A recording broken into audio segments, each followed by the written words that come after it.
বন্ধুরা, আজকে আমি রান্না করব কচুর শাক। তো কচুর শাক প্রথমে ধুয়ে সেদ্ধ করে নিয়েছি। এবার কড়াইতে তেল দিয়ে দিলাম। তেল গরম হয়ে গেছে। গোটা জিরে, শুকনো লঙ্কা, তেজপাতা দিয়ে দিলাম।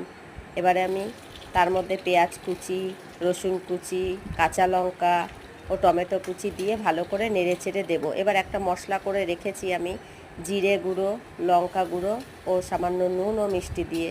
তো সেই মশলাটা আমি দিয়ে দিলাম। দিয়ে ভালো করে নেড়ে চেড়ে আমি ভিজিয়ে রেখেছিলাম কাঁচা ছোলা, তো সেই ছোলাগুলো দিয়ে আরেকটু নেড়ে চেড়ে নিয়ে আমি সেদ্ধ করে রাখা কচুগুলো দিয়ে দিচ্ছি। দিয়ে এবার ভালো করে নেড়ে চেড়ে নিয়ে আমি কিছুক্ষণ নেড়ে চেড়ে নেব। তার মধ্যে জলটাও টেনে যাবে। তো দেখুন বন্ধুরা, কি সুন্দর দেখতে হয়ে গেছে আমার রান্না। কচুর শাক হয়ে গেছে। তো আমার এই ভিডিওটি ভালো লাগলে লাইক, শেয়ার, কমেন্ট আর অবশ্যই সাবস্ক্রাইব করে পাশে থাকবেন। টাটা বন্ধুরা।